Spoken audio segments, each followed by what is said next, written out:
The Country Mouse and the City Mouse. Once upon a time, in a peaceful little field where the grass swayed like it was humming a sleepy lullaby, lived Marlowe the Country Mouse.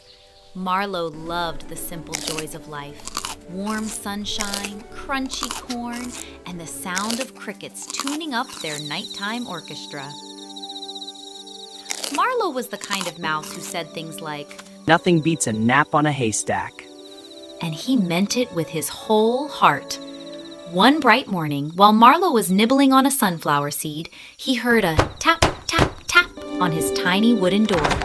He opened it and whoosh!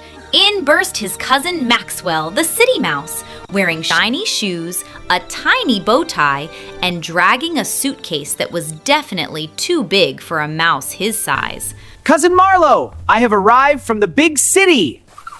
Marlowe blinked. "I can see that. Did you bring the whole city with you?" Maxwell puffed up proudly. "Someone has to bring some style into the countryside." Marlowe laughed and hugged him. "Ha! Come in. I have some fresh berries and toasted grains." Maxwell looked at the food, then at Marlowe, then back at the food. "Is this the appetizer?" "Oh, no, this is the meal." Maxwell gasped so loudly that a squirrel outside fell off a branch. Maxwell tried to enjoy the country. He really did. He sat on a hay bale. He walked through the grass. "My shoes are ruined!" He listened to the birds. "Are they always this loud?" When Marlowe offered him a crunchy corn kernel, Maxwell whispered, "Cousin, I think your food is staring at me." "It's just corn." Maxwell shook his head. "You know what? You must visit me in the city. I'll show you real food. Fancy food. Food that doesn't come from the ground." "All right, I'll come." "Yes, let's go!" Welcome to the city. The city was loud. It was bright. It was fast. And Marlowe's whiskers were shaking from all the excitement. Cars zoomed. People stomped. Lights flashed. Marlowe held on to Maxwell's tail like it was a seatbelt. "Don't worry, you'll get used to it." "I don't think I will."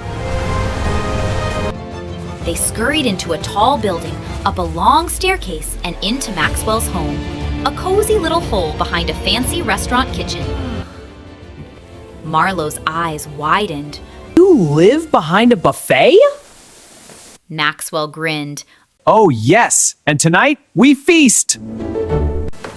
That night, the restaurant was busy. Chefs chopped, pots boiled, and delicious smells floated everywhere.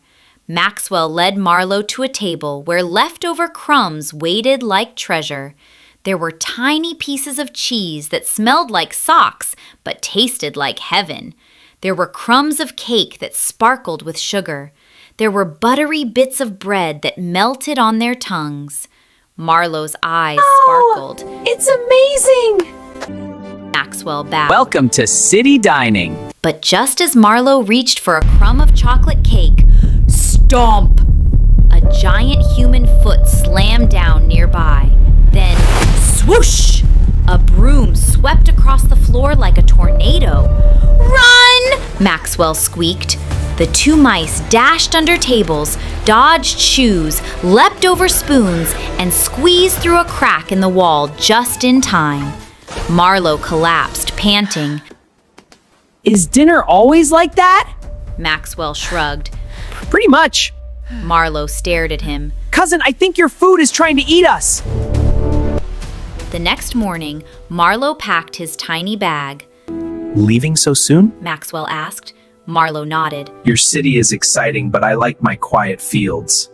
I like food that doesn't chase me, and I like sleeping without thinking of giant feats." Maxwell sighed. "I guess the city isn't for everyone, but I'm glad I visited, and you're always welcome in the country.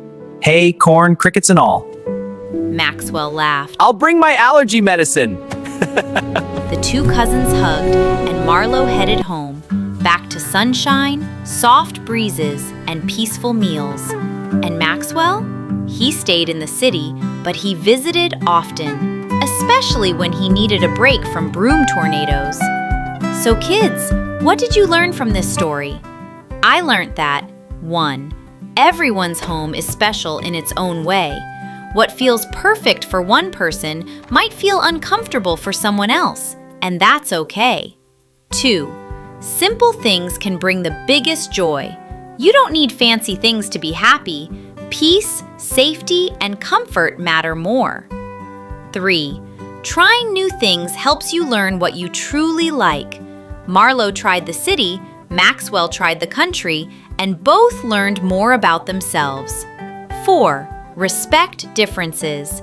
Just because someone lives differently doesn't mean their way is wrong, it's just different. I hope you enjoyed this story, and that's it for today, kids. See you next week!